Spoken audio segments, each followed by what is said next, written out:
Hello बच्चों, चलिए प्रश्न पढ़ते हैं। दिखाइए कि अचर फलन सदैव अवकलनीय होता है। तो मुख्य अवधारणा।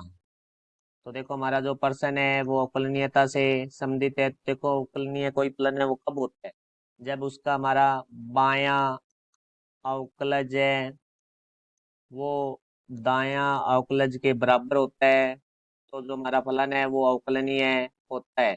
तो अब बात करते हैं कि हम बायां अवकलज कैसे ज्ञात करेंगे। तो यहाँ लिखेंगे हम बायां अवकलज, जो कि हमारा होता है F dash A minus minus बाएं अवकलज को दर्शा रहा है। Limit H tends to zero F A minus H minus F A बटा में माइनस एच, जहाँ एच है वो एक बहुत ही छोटा मान है जो जीरो की ओर अग्रसर है परंतु जीरो नहीं है।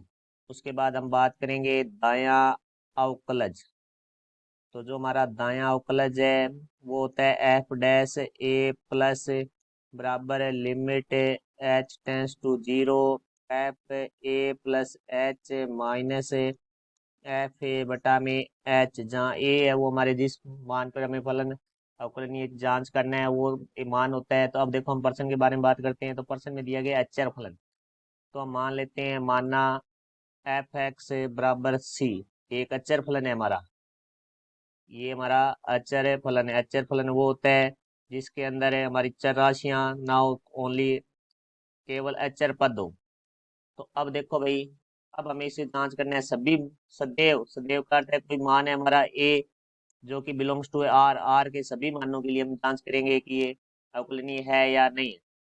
तो बायां अवकलज, तो देखो बायां अवकलज तो हमारा होगा F dash A minus minus है बायां अवकलज को दर्शाता है। Limit H tends to zero F A minus H minus F A बटा में minus H. A minus H मतलब ए से छोटे के लिए, क्योंकि एच है वो बहुत ही छोटा मान है परंतु ए में से कम करेंगे तो ए से छोटा मान आ जाएगा हमारे पास। तो ए से छोटे के लिए भी फलन हमारा सी है और ए से बड़े के लिए भी हमारा फलन है सी है। सभी मानों के लिए फलन है वो हमारा सी रहेगा।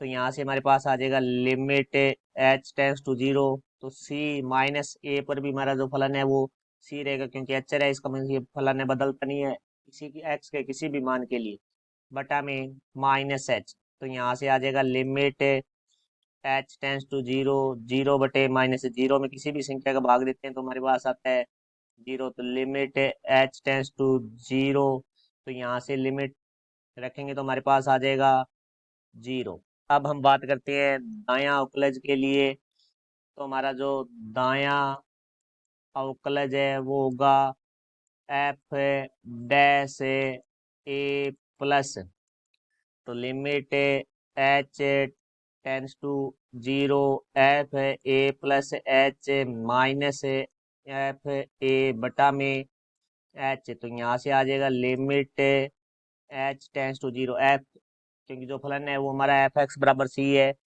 तो एच आर फलन है तो किसी भी मान के लिए एक्स के किसी भी मान के लिए बदलेगा नहीं, तो एक्स की जगह हम ए प्लस एच रखेंगे तो भी हमारा फलन है वो सी रहेगा।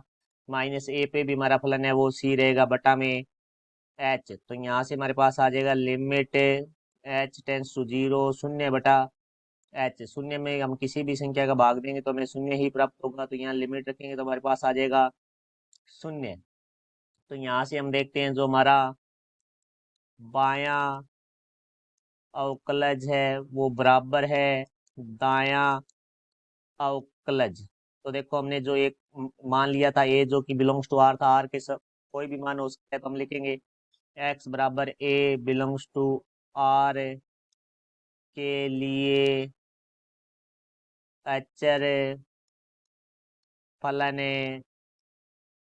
अवकलनीय है। तो इसका अर्थ ये हुआ कि हमारा जो अचर फलन है वो सदैव अवकलनीय होता है। ये हमारा सिद्ध होता है। आशा करता हूँ समझ आया होगा। धन्यवाद।